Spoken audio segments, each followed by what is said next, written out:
இது அகத்தீர போகிறதோ பரமேஸ்வரனாக தந்தது எனக்கு உலகத்தில் வந்தது. இந்த ஃபார்முலா வந்து இந்தியா மிலிட்ரிக்கு வச்சுருக்கேன். யாரும் பெரிய அதிகாரியாக இருந்தீங்கன்னா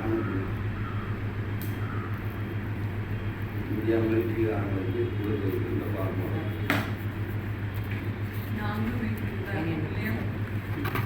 தோசை சாப்பிடாம இருக்கீங்க, யாரும் செய்யாமல் இருப்பீங்க, யாராவது அம்மியில் அரைங்க, எல்லா நோய்க்கும் மருந்து கேட்பீங்க, வீடை நின்றுட்டு தான் தூக்கிங்க.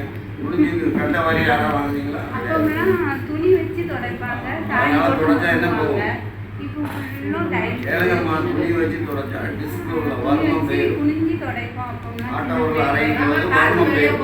இப்போ மாப்பு வச்சு இப்போ எல்லாருக்குமே 2000க்கு அப்புறம் பிறந்த குழந்தைகளுக்கு ஃபுல்லாமே பெண்ணுக்கும் ஆணுக்கும் இடுப்பில் ஒரு வீக்கம், 2 சைட்லையும் பைக் போட்டும்போது பார்த்தா தெரியும். அது என்னன்னு யாருக்குமே தெரியாது. பிராய்லர் கோழி நம்ம வளர்க்கலாம், அந்த மாதிரி நம்ம பிள்ளைங்க 35 வயசில் அவன் கல்யாணம் முடிஞ்சு 2 குழந்தை பெற்றதுக்கு அப்புறம் கிட்னி ஃபங்க்ஷன் வேலை செய்யாமல் பெட்டில் உப்பு சத்து ஏற்றி நம்ம ஆயுள் காலம் சுருங்கிட்டு சாப்பாடு விதம் மாறலை அப்படின்னா எவ்வளோச்சே கிடையாது. காரணம் தெரியாமல் இறப்பாங்க. சாப்பிட்ற சாப்பாடு சிக்கன் எல்லாமே விஷம். டெய்லி அந்த நச்சுத்தன்மையை போக்குறதுக்கு ஒரு மருந்து சொல்கிறேன். கீழ்வானகி பொடி 50 கிராம், கீழ்வானகி 50 கிராம்,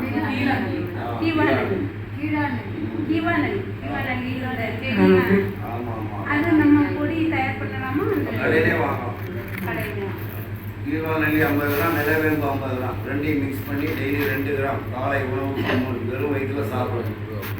நம்ம சாப்பிடுத தினம் இதனால் வரைக்கும் சாப்பிட்ட நச்சுத்தன்மை எல்லாமே நம்ம கணையத்தில் தான் இருக்கு. கணையத்தை சுத்தம் பண்ணிக்கிட்டே இருக்கு. அதனால நம்ம ராஜபுருக்கு எல்லாம் ஒழுங்காக நம்ம தேவையில்லாமல் நோய்க்கு போவாங்க. நம்ம ராஜபுருக்கு சுத்தம் பண்ணிட்டோம் அப்படின்னா அது நம்ம சாப்பாட்டுக்கு முன்னாடி நம்ம தேவையில்லாமல் கண்ணு தெரியல, காது தெரியல, யூரின் ஒழுங்காக போகலாம் போவோம். கணையத்தை நம்ம ஹீரோவாக வச்சுருக்கணும். அதான் நம்ம கடவுள்.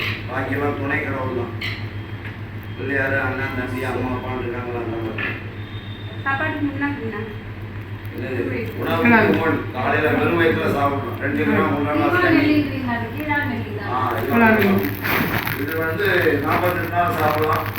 1 மாதம் விட்டுட்டு அடுத்த 48 நாள் உடம்புல இருக்க நச்சுத்தன்மை போயிடும். சைனஸ் இப்போ பிறகு 2000க்கு அப்புறம் பிறந்த பொண்ணுங்க எல்லாமே சைனஸ். இந்த அம்மாவும் சைனஸ் தான். என்ன வயசுக்குண்ணா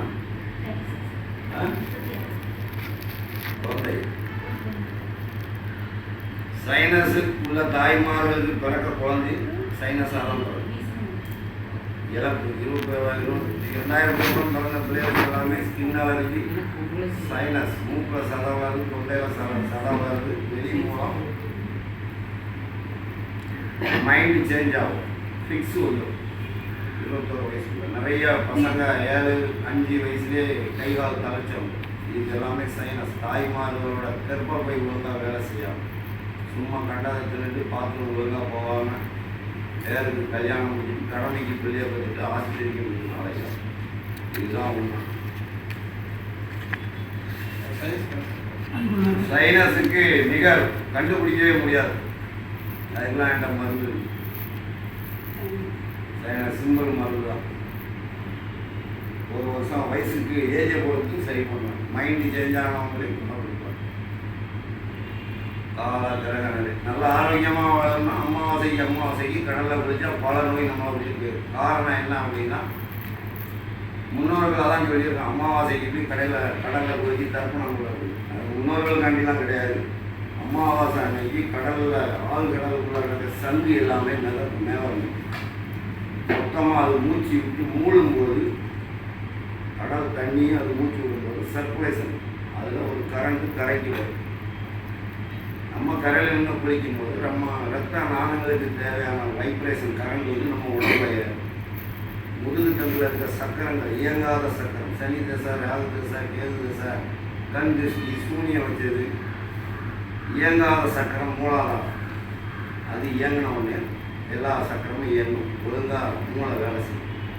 அதுதான் கடலில் போய் அமாவாசைக்கு 24 மணி நேரம் டைம். அங்கே போய் குளிச்சுட்டு வந்தாலே போதும். மெடிசன் தீராத பிரச்சனைக்கு எல்லாம் மருந்து. மெடிக்கல்லையும் கேட்கலாம், எவனுக்குமே கேட்கலாம், மாமிசத்துக்கும் அடக்கலாம் கடவுள்.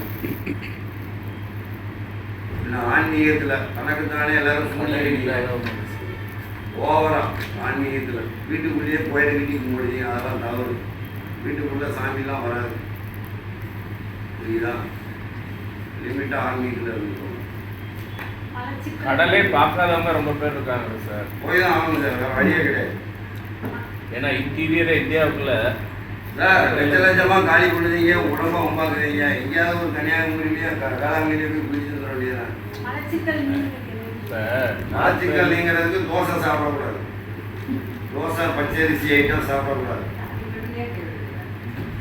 மலச்சிக்கல் ஏன் வருது அப்படின்னா பெருகுடல் வந்து நீர் சத்தப்புறம் ஒதுங்கிடும். பேக் பெயின் இருந்ததுன்னா டிஸ்க்கு விரியும். நம்ம அடி டிஸ்க்கு விரிஞ்சு சென்ட்ரா பொருட்கள் வந்து இறங்கிடும். ஒரு ஸ்டெப்பு இறங்கிடும்.